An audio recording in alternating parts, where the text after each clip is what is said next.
Hello everyone. Hope आप सभी अच्छे होंगे, आपकी पढ़ाई अच्छी चल रही होगी।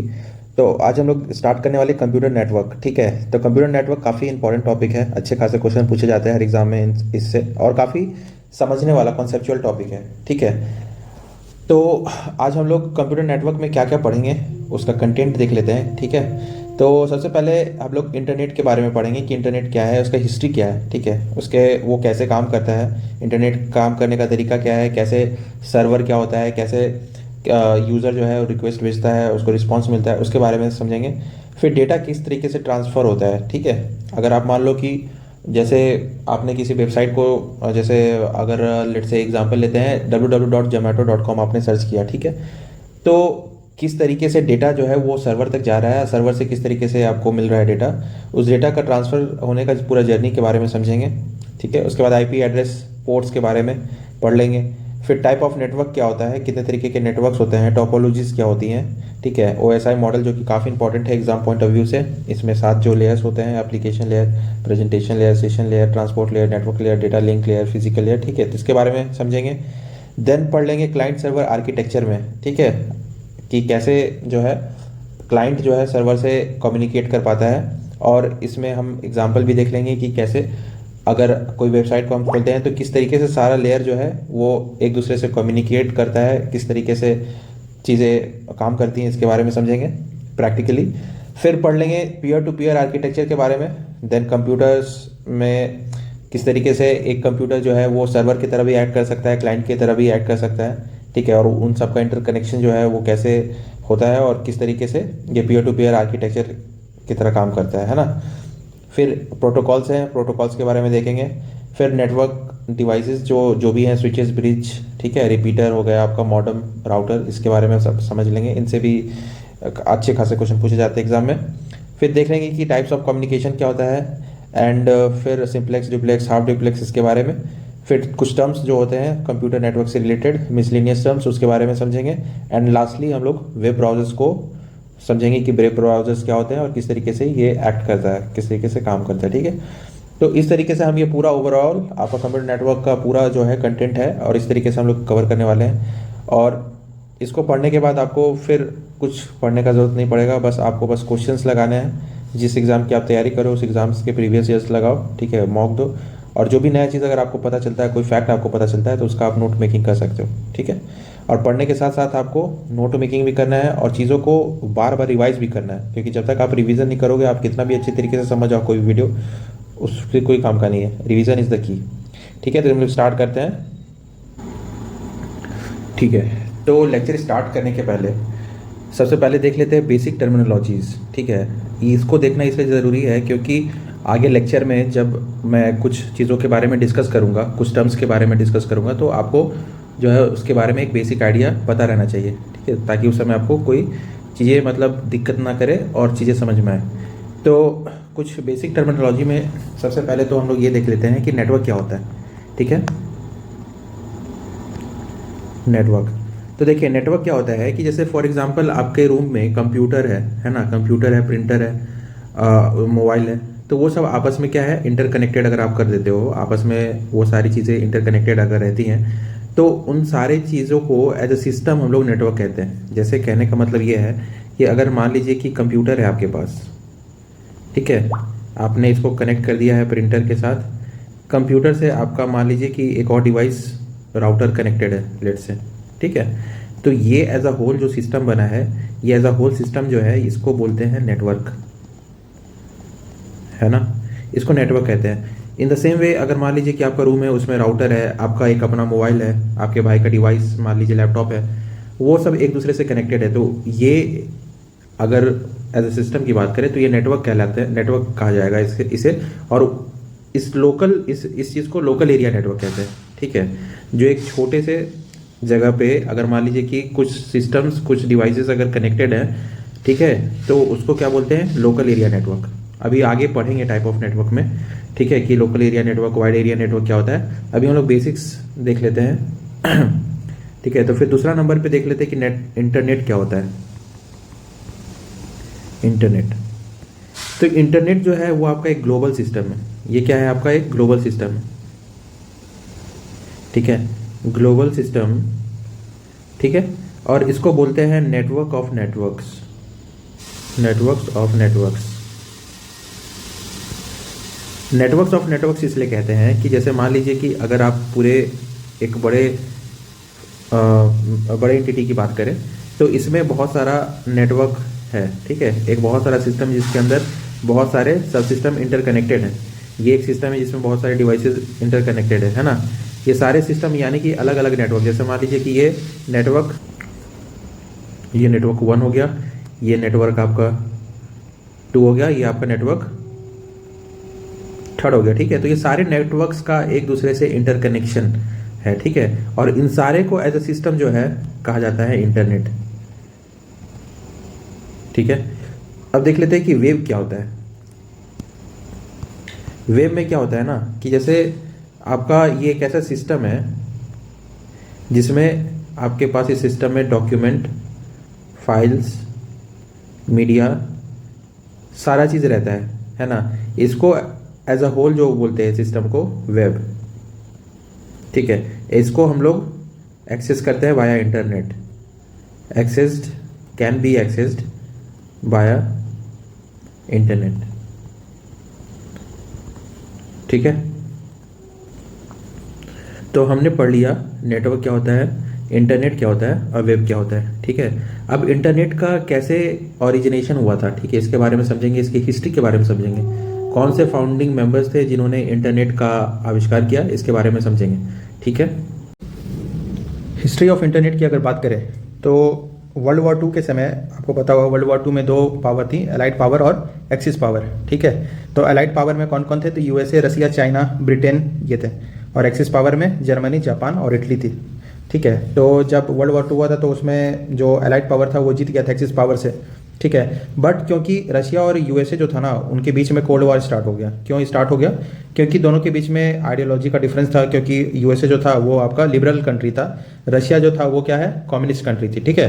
तो इन दोनों के बीच में मनमुटाव हो गए, तो ये दोनों मतलब एक दूसरे को हमेशा मतलब कि कॉम्पीट करते थे और ये सोचते थे कि हाँ मेरे को सुपीरियर बनना है। तो उस चक्कर में क्या हुआ कि स्पेस रेस स्टार्ट हुआ दोनों के बीच में। तो स्पेस में डोमिनेट किया रसिया, क्यों, क्योंकि सबसे पहले उसने स्पुतनिक करके एक आर्टिफिशियल मैन मेड सैटेलाइट को लॉन्च किया था, ठीक है। फिर यूएसए क्या किया कि इसे देख के मतलब पूरा उसको लगने लगा कि भाई सुपर पावर तो रशिया बन रहा है, तो अब हम लोग क्या कर सकते हैं। तो उसने एक मतलब ऑर्गेनाइजेशन का फॉर्मेशन किया जिसका नाम था आरपा, ठीक है, जिसका फुल फॉर्म है एडवांस रिसर्च प्रोजेक्ट एजेंसी। तो आरपा को काम दिया गया था मिलिट्री का ये एक पार्ट था आरपा। तो ये क्या किया ना कि आपका जो भी डेटा था उसको नेटवर्क, जैसे नेटवर्क पे जितना भी डेटा था वो सेंट्रलाइज था, तो वो सारा जो डेटा ट्रांसफर हो रहा था वो किसी एक जगह से दूसरे जगह जाता था, सारा डेटा एक जगह सेंट्रलाइज था। तो फिर यूएसए को लगने लगा कि अगर इस तरीके से जैसे आरपा जो थी उसका काम बेसिकली था कि जो भी डेटा था उसको एक जगह से दूसरे जगह वो नेटवर्क के थ्रू ट्रांसफर करता था, ठीक है। लेकिन वो सेंट्रलाइज डाटा होने के कारण, डेटा सेंटर होने के कारण यूएसए को लगने लगा कि अगर अटैक हो जाता है उस पर, जो सेंट्रलाइज डेटा सेंटर वहाँ पे अटैक अगर होता है तो फिर तो पूरा का पूरा उनका जितना भी सिस्टम है वो ठप पड़ जाएगा। तो फिर उन्होंने क्या किया कि डेटा को डिसेंट्रलाइज करने के लिए डार्पा करके एक ऑर्गेनाइजेशन को बनाया, ठीक है। डार्पा में डी जो लिखा हुआ है उसका मतलब डिफेंस है, बाकी सब सेम है। तो डेटा का डिसेंट्रलाइजेशन करने के लिए उन्होंने डार्पा का यहाँ पर फॉर्मेशन किया। फिर डार्पा ने क्या किया कि ये वाला जो हिस्सा था जिसमें नेटवर्क का इंटरकनेक्शन करना प्लस डेटा को डिसेंट्रलाइज करना, इसका काम दे दिया 4 यूनिवर्सिटी को, ठीक है। University of California and Los Angeles, Stanford, फिर आपका जो है university of California Santa Barbara करके है शायद, और आपका यूनिवर्सिटी ऑफ यूटा, ठीक है। ये 4 यूनिवर्सिटी को इन्होंने ये वाला काम दिया। फिर क्या होता है कि ये चारों यूनिवर्सिटी इस चीज़ पे काम करती है कि नेटवर्क का जो है इंटरकनेक्शन हो, ताकि अगर और डिसेंट्रलाइजेशन हो, ठीक है। पॉल बैरन जो है उनको डेटा ट्रांसफ़र जैसे, अच्छा पॉल बैरन के बारे में जानने से पहले ये समझ लीजिए कि 1969 में फिर जब ये नेटवर्क का जो इंटरकनेक्शन और डेटा का डिसेंट्रलाइजेशन करने का जो टास्क दिया गया था चारों यूनिवर्सिटी को, तो 1969 में फर्स्ट टाइम आपका university of California and Los Angeles ने क्या किया था, लॉगिन एक मैसेज भेजा था स्टैनफोर्ड को, ठीक है। ये फर्स्ट मैसेज इंटरनेट के ऊपर जो कि पास किया गया था वो था लॉगिन, ठीक है, लॉगिन था, है ना। इस चीज़ को, इस ट्रांसफ़र करने वाले प्रोजेक्ट को बोला गया था आरपानेट, है ना। और पॉल बैरन जो थे, इनका ये कहना था कि हम सारा डेटा को एक ही बार में नहीं भेजेंगे, ठीक है। सारा डेटा को एक बार में अगर मान लो भेजें आप, अब बीच में क्रैश कर गया डेटा, तो सारा डेटा लॉस हो जाएगा। तो उस चीज़ के लिए इन्होंने क्या किया कि डेटा को स्मॉल स्मॉल पैकेट में भेजने का सजेशन दिया, ठीक है। तो जब university of California and Los Angeles ने लॉगिन मैसेज भेजा था, तो स्टैनफोर्ड के पास सिर्फ दो, यहाँ पे एल और ओ, यही दो रिसीव हुआ था, ठीक है। बाकी सिस्टम क्रैश कर गया था। फिर बाद में बग फिक्स करके वापस से लॉगिन पूरा मैसेज भेजा गया था। तो ये कहानी थी इसकी, ठीक है। फिर क्या हुआ कि भेजने का, इंटरनेट पे तो मैसेज भेजने का तो इन्होंने बना लिया, बट कैसे भेजना है, बट इसका कोई एक सेट ऑफ रूल नहीं था कि किस तरीके से भेजना है, क्या रूल फॉलो होना चाहिए। तो उसके लिए जो फाउंडिंग फादर्स थे इंटरनेट के, विंडसर्फ एंड बॉब कैन, ठीक है, तो इन्होंने क्या किया, 1983 में TCP/IP का इन्होंने डेवलपमेंट किया, ठीक है। ये एक प्रोटोकॉल है। इस प्रोटोकॉल के तहत कोई भी डेटा जो है वो चंक्स में यानी पैकेट में ट्रांसफर होगी, ठीक है। अगर ये पूरा मेरा यहाँ पर डेटा है, तो वो डेटा का कुछ पार्ट्स जो है वो सब पैकेट्स बन करके, ये पैकेट्स यहाँ पे जा करके फिर से रीअसेंबल होगा और डेटा को यहाँ पर हम लोग रिकवर कर सकते हैं, ठीक है। फिर 1990s में क्या हुआ कि टीम बर्नर्स ली करके एक ब्रिटिश यहाँ पे कंप्यूटर साइंटिस्ट थे, ठीक है। तो इन्होंने डिस्कवर किया वर्ल्ड वाइड वेब को। फिर इन्होंने डिस्कवर किया HTTP को एंड HTML को। HTML है कि जो ब्राउज़र है उसका लैंग्वेज है HTML, ठीक है। और HTTP क्या करता है, ब्राउज़र को इंटरनेट से कनेक्ट करता है। तो यही थी आपका पूरा एक बेसिक हिस्ट्री इंटरनेट का, कि किस तरीके से इंटरनेट बना और क्या क्या चीज़ें हुई थी, ठीक है। अब हम लोग आगे पढ़ लेंगे कि कैसे डेटा का ट्रांसफ़र होता है, डेटा कैसे ट्रांसफ़र कर सकते हैं। अब हम लोग पढ़ लेते हैं टाइप ऑफ नेटवर्क्स, ठीक है। तो नेटवर्क्स हमने देख लिया था कि कैसे डिवाइसेस एक दूसरे से कनेक्ट करती है, ठीक है। तो उसको नेटवर्क कहते हैं। अब यहाँ पर टाइप्स ऑफ नेटवर्क क्या होता है, तो जोग्राफिकल एरिया, और जैसे मान लीजिए कि नेटवर्क जो है वो कितना जोग्राफिकल एरिया कवर कर रहा है, क्या उसका ट्रांसफ़र रेट है ना। तो उस पर कैटेगराइज किया जाता है टाइप ऑफ नेटवर्क को। तो बेसिकली जो हम लोग पढ़ते हैं जनरली, वो टाइप ऑफ नेटवर्क्स में आता है पैन, लैन, मैन और वैन, ठीक है। तो एक एक करके हम लोग इसको कवर करते हैं। तो पैन क्या होता है, तो पैन होता है आपका पर्सनल एरिया नेटवर्क, ठीक है। अब पैन में क्या होता है जनरली कि बहुत कम डिस्टेंस के या फिर बहुत कम रेंज पे हम लोग कनेक्शन करते हैं डिवाइसेस का, ठीक है। तो यहाँ पे आप जैसे देख सकते हैं लिखा हुआ है, network formed by connecting a few personal devices. For example आप ब्लूटूथ जैसे कनेक्ट कर रहे हो, ठीक है। ब्लूटूथ अगर कनेक्ट कर रहे हो, या फिर आप मान लो कि अपना स्मार्ट वॉच कनेक्ट कर रहे हो फ़ोन से, तो ये सब क्या है, ये सब है आपका एग्जांपल पर्सनल एरिया नेटवर्क का। यहाँ पे जो अप्रॉक्सीमेटी जो रेंज होता है डिवाइसेस के बीच का, वो होता है 10 मीटर्स के लगभग, ठीक है। अब यहाँ पे जो वायरलेस कीबोर्ड आप कनेक्ट कर रहे हो, वायरलेस माउस कनेक्ट करते हो लैपटॉप से, ये सभी एग्जांपल है पर्सनल एरिया नेटवर्क का, ठीक है। अब है लोकल एरिया नेटवर्क। तो लैन जो होता है लोकल एरिया नेटवर्क, इसमें जो आपका डिवाइसेस है वो मान के चलिए कि जैसे एक रूम में भी हो सकता है। एक रूम में जैसे आपके पास एक जैसे वाईफाई है, तो वाईफाई से आपका कनेक्टेड क्या क्या है, आपका लैपटॉप कनेक्टेड है, आपका मोबाइल कनेक्टेड है ना। तो ये पूरा नेटवर्क जो है वो कहलाता है लोकल एरिया नेटवर्क, ठीक है। इसमें जो कनेक्टिविटी होता है, या फिर आप वायरलेस कर सकते हैं या फिर वायर के थ्रू भी कर सकते हैं, इंटरनेट केबल के थ्रू कर सकते हैं, है ना। अब इसमें जो रेंज होता है वो रेंज आपका मतलब 1 किलोमीटर के लगभग होता है ना। और डेटा ट्रांसफ़र जो है इसमें ज़्यादा होता है पैन के मुकाबले, या डेटा ट्रांसफ़र का जो रेंज होता है वो ज़्यादा होता है। 10 Mbps के से लेकर के 1000 Mbps तक का डेटा ट्रांसफ़र हो सकता है। और इसमें जैसे देखिए इथरनेट एक चीज़ होता है। इथरनेट में क्या लिखा हुआ है कि it is a set of rules that decides how computers and other devices connect with each other through cable, ठीक है। तो इस पॉइंट को आप याद रखेंगे, इथरनेट क्या होता है। अब जैसे देखिए होम वाईफाई है जो आपको, जैसे हम लोग फ़ोन लैपटॉप कनेक्ट करते हैं, ये एक एग्जांपल है, ठीक है, लैन का। उसी तरह जो रेलवे ऑफिस, जैसे रेलवे ऑफिस में बहुत सारा डिफरेंट कंप्यूटर जो है वो एक स्विच से कनेक्ट रहता है। एक स्विच के बारे में हम लोग आगे पढ़ेंगे, ठीक है। तो वो भी क्या है, एग्जांपल है लोकल एरिया नेटवर्क का, ठीक है। अब एक होता है campus area network, can.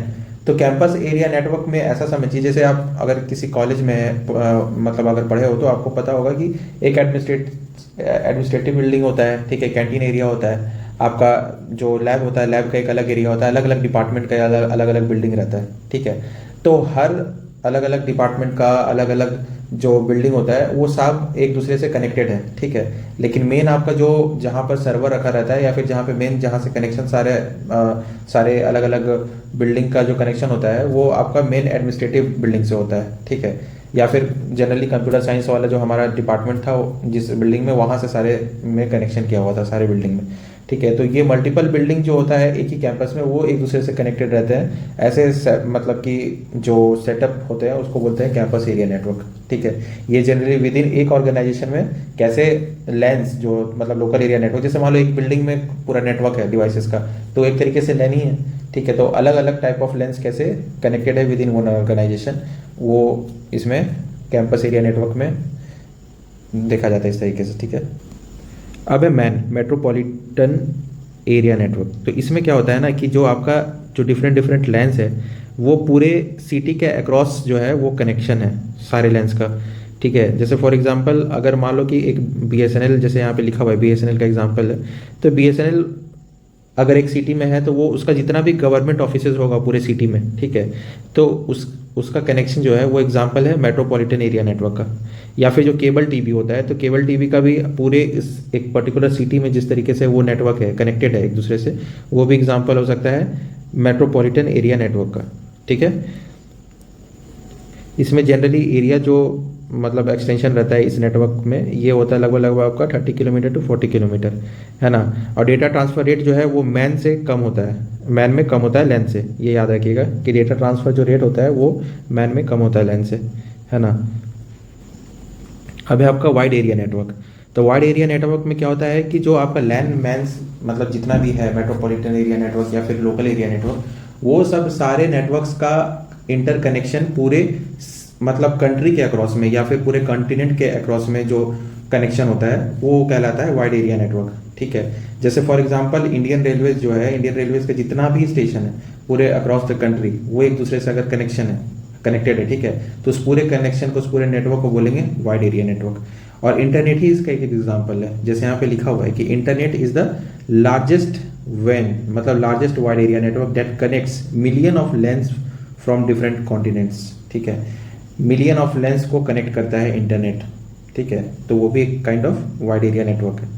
Bank जैसे कि अपने सारे ब्रांचेस को through out the country connect करता है, ठीक है, तो वो भी एग्जांपल है वाइड एरिया नेटवर्क। अब हम लोग देख लेते हैं नेटवर्क डिवाइसेस। ठीक है, नेटवर्क डिवाइसेस जो होता है उसमें modem, Ethernet card, RJ45, repeater, hub, switch, router, gateway, फिर आपका गेटवे के बाद हो गया आपका फायरवॉल, ब्रिज और आपका सर्वर। इसके बारे में भी हम लोग पढ़ेंगे। ठीक है, तो सबसे पहले देखते हैं कि मॉडेम क्या होता है।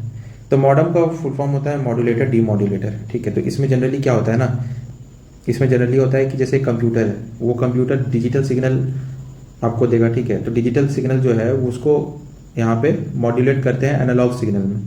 ठीक है, एनालॉग सिग्नल को में मॉड्यूलेट करके फिर उसको वापस से डीमॉड्यूलेट करते हैं डिजिटल सिग्नल में। ठीक है, तो ये जो काम होता है ये कौन करता है, मॉडेम करता है। तो मॉडेम का बेसिकली काम क्या है कि जो डिजिटल सिग्नल मिलता है कंप्यूटर से उसको मॉड्यूलेट करता है एनालॉग सिग्नल में, और फिर एनालॉग सिग्नल से डिजिटल सिग्नल में डीमॉड्यूलेट करता है। ठीक है, अब ये डिजिटल सिग्नल से एनालॉग सिग्नल में क्यों ऐसा होता है,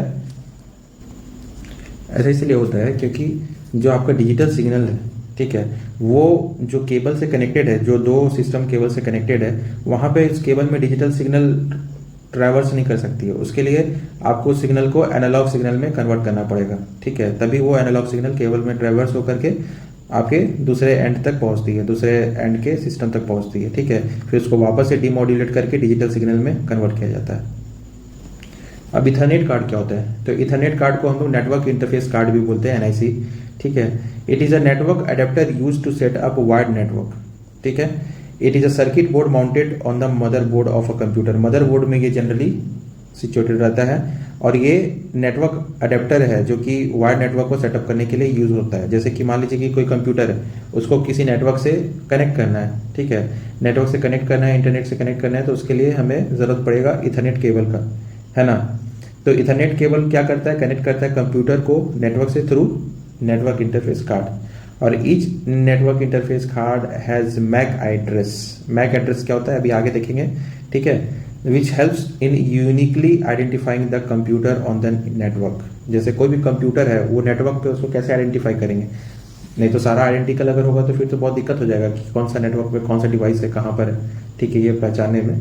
तो इसलिए जो एनआईसी होता है ना, वो एनआईसी जितना भी होता है अलग अलग डिवाइसेस में, एनआईसी जो रहता है उसका अपना मैक एड्रेस रहता है जो कि यूनिकली आप आइडेंटिफाई कर सकते हो, ठीक है, ओवर द इंटरनेट, ठीक है। तो ये यही काम है इथरनेट कार्ड का। फिर आता है आपका RJ45। RJ45 क्या होता है कि जैसे मान लो कि इथरनेट केबल से आप अगर दो सिस्टम को कनेक्ट कर रहे हो, ठीक है, तो केबल के आगे में यहाँ पर 8 पिन कनेक्टर रहता है। ये 8 पिन कनेक्टर के थ्रू जो है इथरनेट केबल जो है वो हम किसी भी कंप्यूटर डिवाइस के जैक में लगा करके आपका मतलब कि कनेक्शन कर सकते हैं, ठीक है। तो RJ45 is just like a pin connector which is use to connect the Ethernet cable to the computer. अब रिपीटर क्या होता है? तो रिपीटर होता है कि कोई भी सिग्नल है, वो अगर सिग्नल जो है अटेन्यूएटेड है, मतलब कि या फिर उसका फ्रीक्वेंसी कम है या फिर उसका स्ट्रेंथ कम है, ठीक है, तो उसको जो है रीजेनरेट करता है, उस सिग्नल को रीजेनरेट करके उसको वापस से भेजता है। यही काम है रिपीटर का, है ना। अब देखते हैं हब का क्या काम है। तो हब क्या करता है ना कि जैसे बहुत सारे डिफरेंट डिवाइस है, ठीक है, उसको कनेक्ट करने का काम करता है। यहाँ पे आप देख सकते हैं बहुत सारा यहाँ पर दिया हुआ है स्लॉट, यहाँ पे 1 2 3 4 5 6 7 8 करके। तो आप डिफरेंट डिफरेंट डिवाइसेस को इसमें कनेक्शन कर सकते हैं। जैसे अगर मान लीजिए कि इस पे डेटा अराइव हो रहा है, ठीक है, तो अगर मान लो डेटा यहाँ पे अराइव हो रहा है तो फिर वो क्या होगा, दूसरे पे सारे पे जाएगा। जैसे एक यहाँ पे अराइव हुआ तो फिर वो क्या करेगा हब कि उसको यहाँ पे भी भेजेगा, इधर भी भेजेगा, 4 पे 5 पे 6 7 8 सब पे भेजेगा, ठीक है। तो लिमिटेशन इसका यही है कि अगर मान लो कि डेटा कम फ्रॉम 2 डिवाइसेस, ठीक है, एट द सेम टाइम, तो क्या होगा कि अगर डेटा अगर सेम टाइम पे अगर 2 डिवाइसेस से आ रहा है तो वो कोलाइड होने के चांसेस इसमें है, ठीक है। और इसमें जो है ये जो हब है वो मैक एड्रेस और आईपी एड्रेस को समझता नहीं है, ठीक है। तो इस चीज़ को ध्यान में रखेंगे कि हब का काम है कि डिफरेंट डिवाइसेस को कनेक्ट करने का, ठीक है, थ्रू वायर। और एक अगर मान लीजिए स्लॉट में इसका आ रहा है, कुछ डेटा आ रहा है, तो वो सारे स्लॉट में पहुंच जाएगा, ठीक है। तो इससे डेटा का कॉलिजन होने का भी चांसेस बढ़ जाता है, ठीक है। अब है ब्रिज का काम क्या है? तो ब्रिज क्या करता है कि 2 लेन सेगमेंट को कनेक्ट करता है, ठीक है। 2 लेन सेगमेंट को कनेक्ट करता है। जैसे मान लो कि यहाँ पे 100 कंप्यूटर है और इधर में 100 कंप्यूटर है, ठीक है। तो ये सारे हब से कनेक्टेड है। तो यहाँ पर क्या है कि इस वाले पूरे नेटवर्क को ये क्या करेगा, मान लेगा एक सेगमेंट और इसको मान लेगा दूसरा सेगमेंट, और इस दोनों को कनेक्ट करने का काम ब्रिज करता है, ठीक है। यूजुअली 2 पोर्ट होता है ब्रिज में, है ना। और ये ब्रिज जो है वो read the destination MAC address in every Ethernet frame, है ना। ये इसका मतलब क्या हुआ? इसका मतलब ये हुआ कि अगर इस तरफ के सेगमेंट से अगर मान लीजिए कि कोई डेटा आता है कंप्यूटर से ब्रिज की तरफ, ठीक है, तो वो डेस्टिनेशन उसका मैक एड्रेस जो है वो पता कर लेता है और फिर वापस से वो ब्रिज जो है उसको वापस से इस सिस्टम में भेज देता है, ठीक है, मैक एड्रेस के अनुसार। और उसके लिए वो क्या करता है, मैक एड्रेस का एक टेबल बना के रखता है।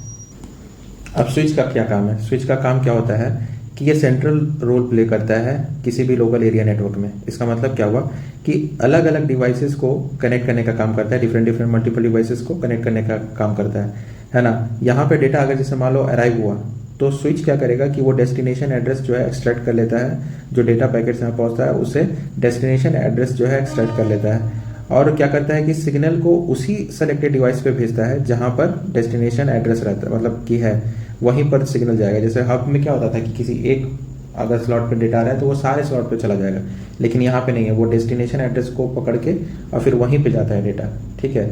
और ये जो स्विच है वो जो है आपका नॉइजी या फिर करप्टेड सिग्नल को अलाउ नहीं करता है। जैसा कि आप देख सकते हैं यहाँ पे PC1 जो है उसका IP यहाँ पे लिखा हुआ है। IP क्या होता है, मैक क्या होता है, आगे और डिटेल में देखेंगे।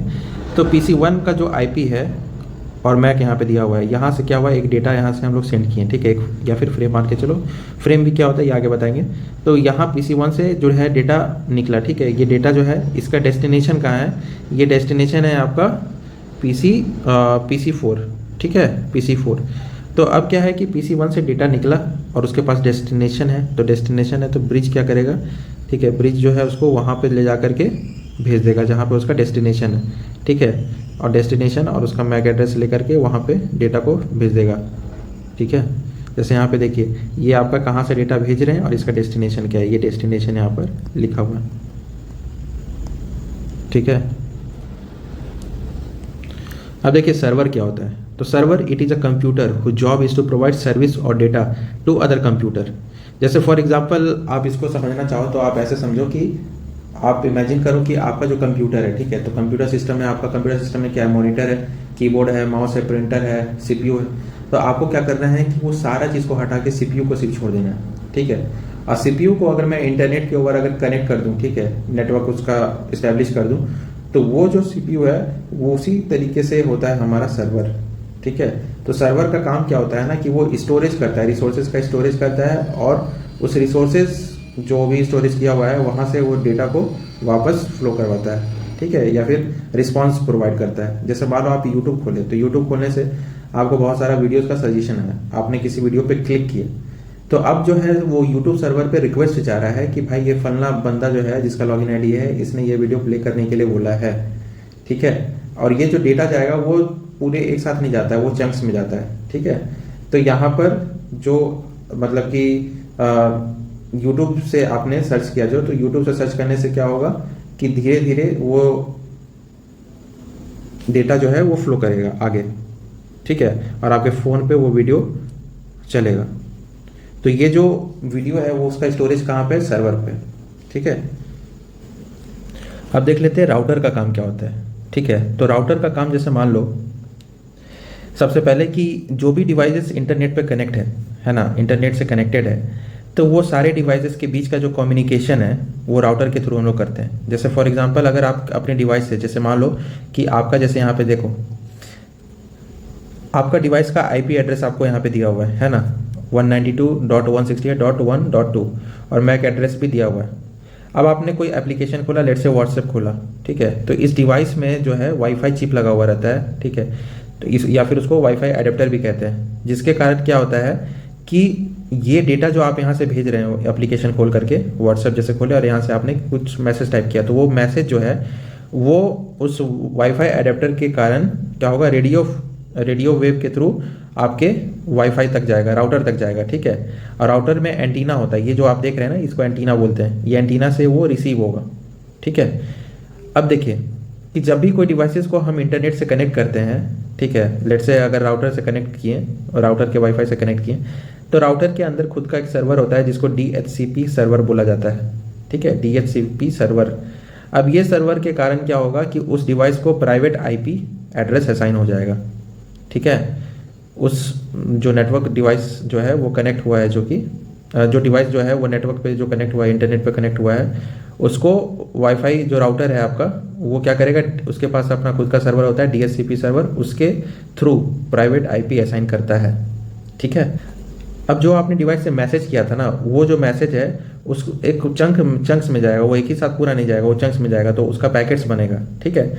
तो पैकेट में क्या क्या रहता है, तो पैकेट में रहता है आपका जो सोर्स IP है, ठीक है, जहाँ से भेजा जा रहा है, डेस्टिनेशन IP जहाँ को जा रहा है, सोर्स पोर्ट और डेस्टिनेशन पोर्ट। तो अब देखिए पोर्ट क्या होता है, तो पोर्ट का मतलब ये होता है कि जैसे IP तो पता चल गया, तो IP पता चल गया कि हाँ ये डिवाइस है, बट उस डिवाइस पर कौन से एप्लीकेशन से मैसेज भेजा गया है, ठीक है। तो पोर्ट नंबर जो है वो सिग्निफाई करता है कि कौन से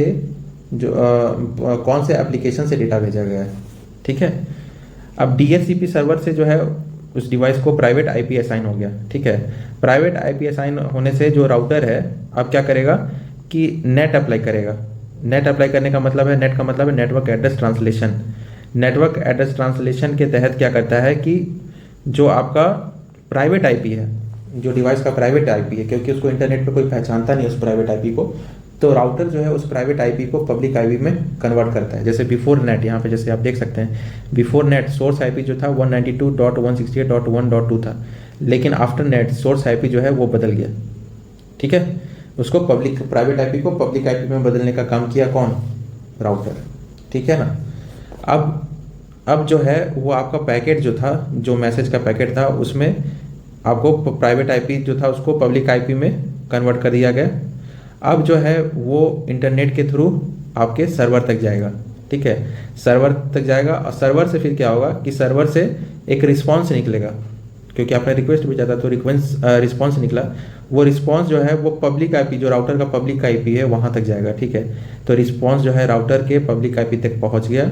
अब क्या होगा कि ये जो है पब्लिक IP है, तो राउटर वापस से अपना NAT टेबल जो होता है, ठीक है, अब वो अपना एनएटी टेबल फिर से देखेगा और उसमें देखेगा कि ये जो पब्लिक आईपी आया है उसके रिगार्डिंग में जो ओरिजिनल प्राइवेट आईपी है वो क्या है। जैसे आप यहाँ पे देखिए रिस्पॉन्स आया ये आईपी, ठीक है, ये वाला आईपी आया। आईपी बार बार मैं बोल रहा हूँ, आईपी मतलब होता है इंटरनेट प्रोटोकॉल। जैसे मान लो कि कुछ, अगर मान लो चिट्ठी आपने भेजा होगा कभी, तो अंदर पेपर रहता है, उसके बाहर पता लिखा रहता है, तो जो पता है वो है कि आपका इंटरनेट, जो इंटरनेट के भाषा में अगर बोला जाए तो वो हो गया आपका आईपी, ठीक है, एड्रेस, आईपी एड्रेस, वो पता जो है वो आईपी एड्रेस हो गया। तो अब वाईफाई जो है वो क्या कर रहा है, वो नेट टेबल को चेक कर रहा है और प्राइवेट आईपी ढूंढ रहा है जो कि एसोसिएटेड है उस पब्लिक आईपी से।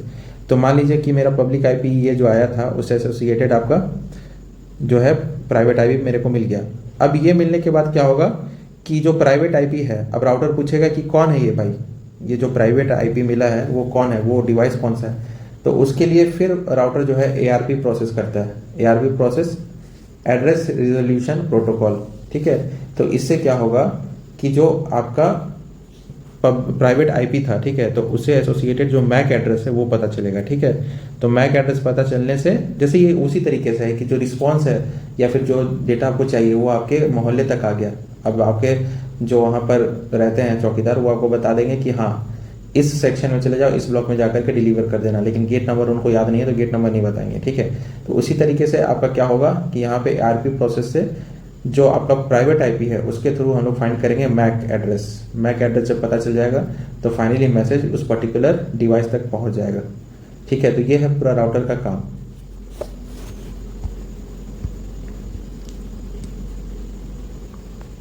आप देख लेते हैं गेटवे क्या होता है। तो गेटवे जैसे ऐसे समझिए कि आपने गूगल के सर्वर पे पब्लिक आईपी, जो गूगल का सर्वर है उसका पब्लिक आईपी है, ठीक है। तो आप वहाँ पर जब गूगल अपने कंप्यूटर पे सर्च करते हो तब उसको पता चलता है कि वो जो नेटवर्क है, वो जो आईपी है वो लोकल नहीं, ठीक है।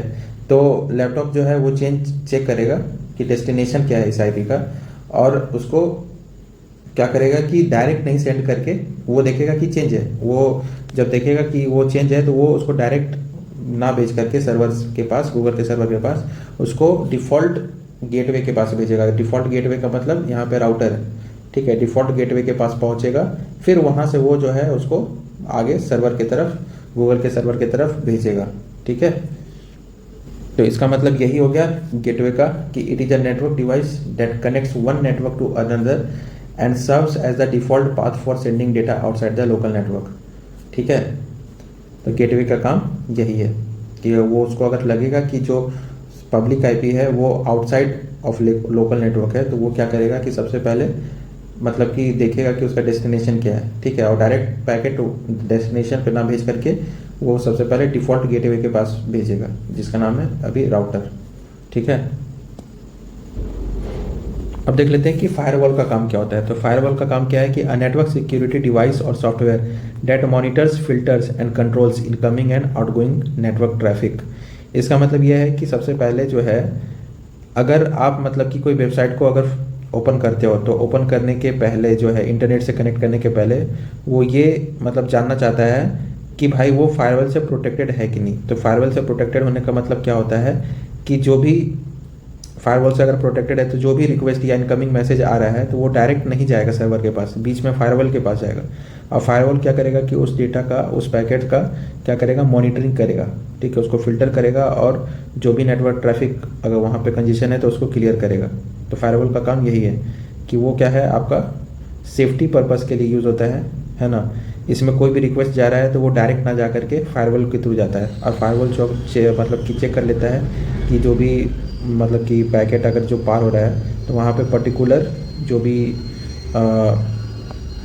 मॉनिटरिंग करता है, वहाँ पे फिल्टर करता है, या कोई भी फालतू चीज़ ना चला जाए, ठीक है, उस चीज़ को इंश्योर करता है फायरवॉल। अगर मान लीजिए कि अगर कोई पैकेट ब्लॉक होता है तो वो क्या करेगा, डायरेक्ट एक्सेस डिनाई कर देगा। और जब भी फायरवॉल से कोई पैकेट पास हो जाता है, अलाउ हो जाता है, वो पैकेट बोले तो जो स्मॉल मैसेज हम लोग ने भेजा था अभी, तो वो अगर अलाउ हो जाता है तो वो इसका मतलब वो कंप्यूटर तक पहुँच रहा है, ठीक है। तो फायरवॉल का यही काम है।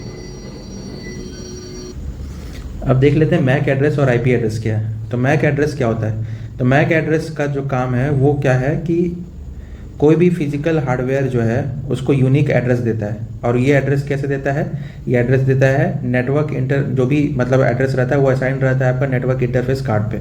जो कि मैन्युफैक्चरर द्वारा दिया जाता है, ठीक है, किसी भी डिवाइस को। और मैक एड्रेस, तो मैक का फुल फॉर्म होता है मीडिया एक्सेस कंट्रोल, है ना। अब जैसे मान लीजिए कि कोई भी डिवाइस है वो अगर सेम वाईफाई से कनेक्टेड है, तो कोई ज़रूरी है कि उसका मैक एड्रेस जो है, जैसे वाईफाई से जितना भी डिवाइसेस कनेक्टेड है तो सबका मैक एड्रेस सही होगा, सेम होगा? नहीं, सबका मैक एड्रेस डिफरेंट होगा, ठीक है। तो मैक एड्रेस जो है वो कंटेन करता है 48 बिट्स, ठीक है, 6 बाइट्स और 12 हेक्साडेसिमल डिजिट्स के द्वारा वो दिया जाता है, ठीक है, मैक एड्रेस। जैसे आप यहाँ पे देख सकते हैं मैक एड्रेस का स्ट्रक्चर कैसा रहता है, ठीक है। तो स्टार्टिंग का जो यहाँ पर FC, F8 और AE जो दिया हुआ है वो मैन्युफैक्चरर द्वारा दिया जाता है, फर्स्ट 24 बिट, और लास्ट 24 बिट जो है वो आपका डिवाइस नंबर रहता है, यूनिक ID, ठीक है। अब देख लेते हैं कि IP जो है, IP एड्रेस वो क्या है। तो IP एड्रेस क्या है कि एक इंटरनेट प्रोटोकॉल एड्रेस है, ठीक है। ये लॉजिकल एड्रेस जो, जैसे मान लीजिए कि ये एक लॉजिकल एड्रेस रहता है जो कि कब मिलता है, जब भी कोई डिवाइस जो है वो अगर इंटरनेट से या नेटवर्क से कनेक्ट होता है तब मिलता है। और कौन उसको असाइन करता है? वो वाईफाई असाइन करता है, राउटर असाइन करता है, ठीक है। अब IP का फुल फॉर्म है इंटरनेट प्रोटोकॉल, ठीक है। जनरली दो तरीके का होता है, IPv4 और IPv6, ठीक है। तो IPv4 जो होता है टाइप का वो 32 बिट का होता है, और ये IPv6 जो है वो आपका 128 बिट्स का होता है, ठीक है। क्योंकि सबका यूनिक IP एड्रेस होना चाहिए, तो इतना सारा अगर यहाँ पे IP एड्रेस हो जाएगा तो सबको यूनिकनेस वहाँ पे मेंटेन नहीं कर पाएंगे। तो जो है IPv6 का यहाँ पे ये हुआ, मतलब कि नीड हुआ। तो IPv6 में क्या होता है कि नंबर ऑफ बिट 128 बिट्स है, तो ये बहुत ज़्यादा है, यहाँ पे यूनिक कॉम्बिनेशन इसका बहुत सारा यूनिक एड्रेस यहाँ पे बन सकता है, ठीक है। तो यही है हमारा IPv4 और IPv6। अब देख लेते हैं DNS सर्वर क्या होता है। तो DNS सर्वर हो गया आपका डोमेन नेम सिस्टम, ठीक है। डोमेन नेम सिस्टम में क्या होता है कि कोई भी IP एड्रेस, जैसे मैंने अभी बताया ना कि फ़ोन बुक का एग्जांपल दिया कि सबका नंबर याद नहीं रख सकते, तो उसको हम लोग नाम से सेव कर लेते हैं। तो उसी तरीके से सारे वेबसाइट का जो IP एड्रेस होता है वो सबका याद नहीं रह सकता है। तो हर IP एड्रेस को क्या असाइन होता है? डोमेन नेम असाइन होता है, ठीक है, डोमेन नेम असाइन होता है। अब ये डोमेन नेम जो होता है ना, ये ह्यूमन रीडेबल मतलब फॉर्मेट में रहता है। जो IP एड्रेस है जिसको याद रखना मुश्किल था, अब उसको आराम से याद रखा जा सकता है, ठीक है।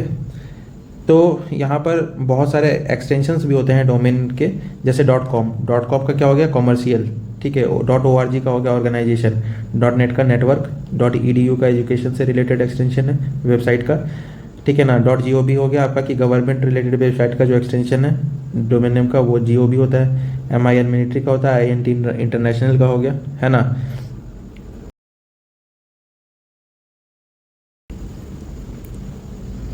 अब हम लोग नेटवर्क टोपोलॉजीज के बारे में पढ़ लेते हैं कि ये क्या है।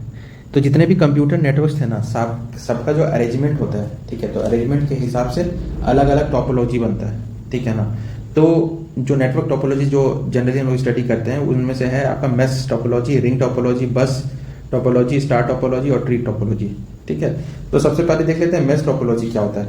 तो मेश टोपोलॉजी में क्या होता है कि सारा डिवाइस जो है is directly connected to every other device through a dedicated communication link, ठीक है ना। जैसे आप यहाँ पे देख सकते हैं कि बहुत सारे डिवाइस जो है वो एक डिवाइस जो है वो सारे अलग डिवाइसेस से कनेक्टेड है। सिमिलरली जो यहाँ पे डिवाइस A है वो C से भी कनेक्टेड है, E से भी कनेक्टेड है, ठीक है, B से कनेक्टेड है, D से कनेक्टेड है। तो यहाँ पे जो कम्युनिकेशन यहाँ पे लिंक है वो ज़्यादा है, एक डिवाइस का बहुत सारा है यहाँ पे, ठीक है। तो यहाँ पे जैसे मान लीजिए कि अगर n नंबर ऑफ डिवाइस है तो टोटल केबल रिक्वायरमेंट कितना होगा, ठीक है, तो वो है n ब्रैकेट में n-1 डिवाइडेड बाई 2, ठीक है। तो अगर मान लीजिए कि नंबर ऑफ डिवाइसेस अगर 2 है तो केबल यूज़ होगा 1, अगर 4 है तो 6, 5 है तो 10, इस तरीके से, ठीक है। तो मेश टोपोलॉजी में क्या होता है कि अगर मान लीजिए कि यहाँ पे एक सिस्टम अगर फेल कर भी जाता है तो एक सिस्टम के फेल करने से कोई दिक्कत नहीं है, यहाँ पर जो है ये सिस्टम और भी अदर सिस्टम से कम्युनिकेट करते ही रहेगा, ठीक है। तो मेश टोपोलॉजी का प्रैक्टिकल एग्जाम्पल जो है वो है आपका इंटरनेट बैकबोन, ठीक है। जो लार्ज इंटरनेट सर्विस प्रोवाइडर होते हैं, ठीक है, वो जैसे रिलायंस जियो, एयरटेल, ठीक है, वो इस टोपोलॉजी का यूज़ करते हैं। डेटा सेंटर में इस टोपोलॉजी का यूज़ होता है, मिलिट्री कम्युनिकेशन में, ठीक है, स्पेस मिशन में इसका यूज़ होता है, ठीक है। इसका एडवांटेज डिसएडवांटेज क्या है? तो इसका एडवांटेज है कि बहुत रिलायबल है, अगर no single point of failure, मतलब अगर कहीं पे फेल हो भी जाता है तो फिर कोई मतलब किसी तरीके से यहाँ पे हैम्पर नहीं होगा कम्युनिकेशन, ठीक है। हाई सिक्योरिटी रहता है, फास्ट कम्युनिकेशन है, ठीक है, आपका जो हैंडल करने का कैन हैंडल मतलब कि हैवी नेटवर्क को भी, नेटवर्क ट्रैफिक को भी हैंडल कर सकता है। और डिसएडवांटेज में है कि बहुत ज़्यादा एक्सपेंसिव है, बहुत सारा केबल का रिक्वायरमेंट होगा, इंस्टॉलेशन जो है वो काफ़ी कॉम्प्लेक्स होगा। ठीक है, तो ये है मेश टोपोलॉजीज के बारे में। अब है रिंग टोपोलॉजी। तो रिंग टोपोलॉजी में क्या होता है कि जो आपका डिवाइस, सारा डिवाइस जो है वो क्या है, कनेक्टेड है exactly with to neighbouring devices. जैसे ए जो है वो बी से कनेक्टेड है और एफ से कनेक्टेड है, तो हर डिवाइस जो है अपने आजू बाजू के डिवाइसेज से कनेक्टेड है। ठीक है, टू नेबरिंग डिवाइसेज से कनेक्टेड है, और इस तरीके से ये एक क्लोज सर्कुलर लूप का फॉर्मेशन करता है। तो डेटा जो ट्रैवल करता है वो रिंग में करता है, वन नोड से अनदर। जैसे मान लीजिए कि डेटा को ट्रैवल करना है आपका ए से लेकर के ई तक या एफ तक, तो आपका यहाँ से भी इस तरीके से जा सकता है या फिर इधर से भी जा सकता है। ठीक है, तो यहाँ पे क्या होता है, जनरली कौन सा मेथड यूज होता है, टोकन पासिंग का। टोकन पासिंग का मतलब क्या है कि एक स्मॉल कंट्रोल पैकेट जो है, जैसे डेटा का ट्रांसमिशन के लिए, जैसे यहाँ पे लिखा हुआ है, a token is a small control packet that gives permission to transmit data. मतलब कि ए से बी के बीच में आ गया। ठीक है, अब बी के पास अगर टोकन पहुंच जाता है तभी बी को परमिशन मिलेगा सी के पास भेजने का। ठीक है, सी के पास परमिशन आ गया तभी सी जो है वो डी को भेजेगा। ठीक है, तो इस तरीके से टोकन पासिंग का इसमें यूज कर लेते हैं, है ना। तो यहाँ पे टोकन के थ्रू जो ट्रांसफर हो रहा है ना डेटा का, तो उससे क्या हो रहा है कि यहाँ पे कंजेशन से बच जा रहा है ट्रैफिक। यहाँ पे कोलिजन का, डेटा का कोलिजन का चांसेस बहुत कम हो जाता है। ठीक है, क्योंकि जब तक टोकन नहीं मिलता है तब तक डेटा फिर ट्रांसमिट नहीं कर सकते हैं। ठीक है, तो इसके जो एग्जांपल्स हैं वो है आपका जैसे पावर ग्रिड। ठीक है, जो इलेक्ट्रिसिटी सब स्टेशन होता है ना, पावर प्लांट्स। ठीक है, वहाँ पे भी नेटवर्क जो यूज़ होता है वो यहाँ पर रिंग टोपोलॉजी के फॉर्मेट में होता है। ठीक, आपका इंडस्ट्रियल ऑटोमेशन, रेलवे कम्युनिकेशन, ठीक है, ये सब में भी रिंग टोपोलॉजी का यूज़ होता है। तो रिंग टोपोलॉजी का जो एडवांटेज क्या है, तो एडवांटेज है कि डेटा कॉलिजन से यहाँ पे राहत मिलती है। ठीक है, इक्वल एक्सेस, सारे डिवाइसेस में इक्वल एक्सेस होता है। Better performance under heavy traffic. ठीक है, अगर बहुत ज़्यादा ट्रैफिक है तो परफॉर्मेंस बेटर रहता है।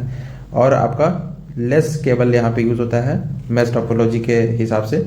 ठीक है, डिसएडवांटेज हो गया कि कोई एक नोड अगर फेल हो जाता है तो कम्युनिकेशन को स्टॉप कर सकता है। ठीक है, और किसी में यहाँ पे जैसे मान लो एडिंग और रिमूविंग अ डिवाइस में इंटरप्ट द नेटवर्क। अगर आप सोच रहे हो कि एक नया डिवाइस इसमें अगर ऐड ऑन करने का, तो वो आपका नेटवर्क को इंटरप्ट कर सकती है। ठीक है, और ट्रबल शूटिंग करना जो है उसमें डिफ़िकल्ट है। ठीक है, और slower then switch Ethernet in many modern application. तो ये यहाँ पे स्लोअर भी होता है। तो यहाँ पे मेन जो फ़ायदा है वो है कि डेटा कॉलिजन यहाँ पे नहीं होता है। ठीक है, अब है बस टोपोलॉजी। तो बस टोपोलॉजी में क्या होता है कि जितना भी डिवाइसेस होता है ना वो सिंगल मेन केबल से कनेक्टेड रहता है। ठीक है, और जो सिंगल मेन केबल है उसको बैकबोन केबल भी बोलते हैं। ठीक है ना, बैकबोन केबल। अब यहाँ पे क्या होता है कि डेटा जो है वो बस के थ्रू, यहाँ पे बस के अलॉन्ग जो है वो ट्रांसमिट होता है। ठीक है ना, अब जो है कि देखिए यहाँ पे आप जैसा कि देख सकते हैं कि अगर यहाँ पर PC1 जो है वो अगर डेटा को सेंड करता है बैकबोन केबल पे, तो डेटा ट्रैवल करेगा, वो डायरेक्शन में ट्रैवल कर सकता है। ठीक है, तो वो जो डेटा यहाँ से PC1 जो सेंड किया वो सारे डिवाइसेस के पास, जितना भी कनेक्टेड डिवाइसेस है, सारे डिवाइसेस जो है वो सिग्नल को रिसीव करेंगे। ठीक है, लेकिन क्योंकि वो डेस्टिनेशन फिर देखेंगे कि इस डेटा का डेस्टिनेशन क्या है, तो मतलब कि PC4 का अगर मान लीजिए कि डेस्टिनेशन दिया है तो वो सिर्फ PC4 को ही रिकग्नाइज करेगा। ठीक है, और डेटा को एक्सेप्ट करेगा, और जितने अदर डिवाइसेस हैं वो क्या करेगा, वो जो डेटा पैकेट था उसको इग्नोर कर देगा। ठीक है, तो इस तरीके से डेटा ट्रैवल होता है बस स्टॉप। तो इसमें एग्जांपल क्या है कि जैसे मान लीजिए कि एक मेरा यहाँ पर केबल टेलीविज़न है। ठीक है, तो एक जगह से वो सारे घर में क्या हो रहा है, ट्रांसफ़र हो रहा है। ठीक है, एक साथ। तो यहाँ पे सिंगल कोएक्सियल केबल का यूज़ करके जो टीवी सिग्नल है वो मल्टीपल होम में ट्रांसमिट कर रहे हैं हम लोग। ठीक है, फिर आपका जो बस, जो मान लीजिए यहाँ पे जो कैन बस इन ऑटोमोबाइल्स, तो ऑटोमोबाइल है, तो यहाँ पे ऑटोमोबाइल में अलग अलग इंजन, एयर बैग सिस्टम है, डैशबोर्ड है, सेंसर है। ठीक है, वो सब जो है वो कनेक्टेड है मेनली आपका एक बैकबोन केबल से। ठीक है, तो ये एग्जांपल है आपका बस टोपोलॉजी का। जैसे यहाँ पे कार में आप देख रहे हैं, तो कार में ये सारा जो अलग अलग यहाँ पे sensor, dashboard, air bag system जो है वो सब कनेक्टेड है किसी एक मेन केबल से। ठीक है, तो ये कहलाता है आपका बस टोपोलॉजी। अब इसका एडवांटेज क्या है, तो एडवांटेज है सिंपल डिज़ाइन है, लो इंस्टॉलेशन कॉस्ट है। ठीक है, और केबल का जो रिक्वायरमेंट है वो कम है इसमें। ठीक है, स्मॉल लेंस बनाने के लिए सूटेबल है। बट यहाँ पे जैसे बैकबोन अगर फेल कर जाता है तो पूरा का पूरा सिस्टम जितना भी कनेक्टेड है उससे, वो सारा क्या है, मतलब कि काम नहीं करेगा, है ना। और जो परफॉर्मेंस है वो डिक्रीज़ करता है अगर नंबर ऑफ़ डिवाइसेस ज़्यादा ऐड करेंगे तो। और फिर डेटा कॉलिजन जो है वो अकर कर सकता है, ठीक है। और आपका फॉल्ट डिटेक्शन भी डिफ़िकल्ट होता है इसमें, ठीक है। तो यही था आपका बस टोपोलॉजी के बारे में। स्टार टोपोलॉजी देखिए, स्टार टोपोलॉजी क्या है। स्टार टोपोलॉजी में क्या होता है कि जितने भी आपके डिवाइसेस हैं जो कि कनेक्टेड हैं वो कनेक्ट होते हैं एक सिंगल सेंट्रल डिवाइस से।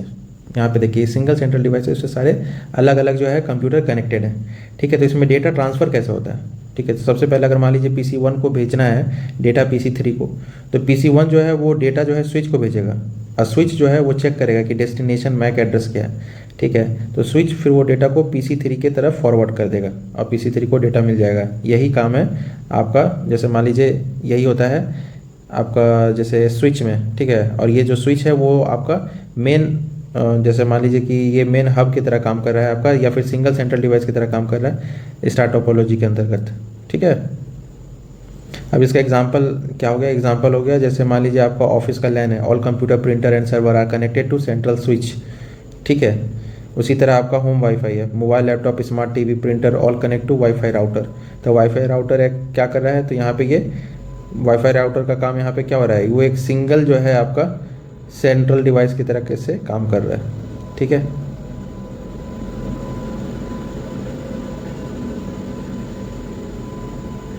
आप पढ़ लेते हैं ट्री टोपोलॉजी के बारे में। तो ट्री टोपोलॉजी में क्या है कि ये हायरार्किकल यहाँ पे नेटवर्क टोपोलॉजी है, ठीक है। In which multiple star topology are connected together through a backbone cable और कोर स्विच। इसमें क्या होता है ना कि जैसे एक स्विच, अभी क्या था कि एक आपका डिवाइस से जो है डेटा आ रहा था, वो नेटवर्क स्विच को जा रहा था, फिर नेटवर्क स्विच जो है आगे उसको ट्रांसफ़र कर रहा था। अब यहाँ पे क्या है कि एक मेन कोर स्विच रहेगा और वो क्या करेगा कि डिफरेंट डिफरेंट जो स्विच है उसको मैसेज को ट्रांसमिट करेगा, फिर वहाँ से जो है वो डिवाइसेस को जाएगा, ठीक है। तो सबसे पहले यहाँ देख लेते हैं कि कैसे डेटा फ्लो करता है। तो सबसे पहले ये जो PC1 है वहाँ से डेटा PC6 तक जाना है। तो PC1 क्या करेगा कि डेटा को स्विच ए के पास भेजेगा, स्विच ए जो है उसको कोर स्विच के पास भेजेगा, फिर वहाँ से स्विच सी के पास जाएगा, एंड देन फाइनली जो है डेटा डिलीवर होगा PC6 पे, ठीक है। तो यही है आपका ट्री टोपोलॉजी के बारे में। इसमें एडवांटेज यही है कि जो है न्यू ब्रांचेज ऐड कर सकते हैं इसमें, इजी टू एक्सपेंड है ना, लार्ज नेटवर्क के लिए सुटेबल है, और इसको ट्रबल शूट करना ज़्यादा बेटर है, ठीक है। तो यही सब इसका फ़ायदा हो गया। तो ये एक बेसिक ओवरव्यू था, ठीक है। तो ये पार्ट 1 है नेटवर्किंग का। पार्ट 2 में हम लोग देखेंगे कैसे डेटा ट्रांसफ़र होता है, ठीक है, ओवर इंटरनेट। फिर आपका सबसे इंपॉर्टेंट OSI मॉडल है ना, उसको पढ़ेंगे, डिफरेंट उसका लेयर के बारे में। देन हम लोग पढ़ेंगे कि कितने टाइप ऑफ कम्युनिकेशन है ना। तो अगले जो हमारा वीडियो रहेगा पार्ट 2, उसमें हम लोग जो बाकी का बचा हुआ पोर्शन है वो कंप्लीट करेंगे, ठीक है। तब तक के लिए रिवाइज करते रहिए, पढ़ते रहिए। Thank you so much.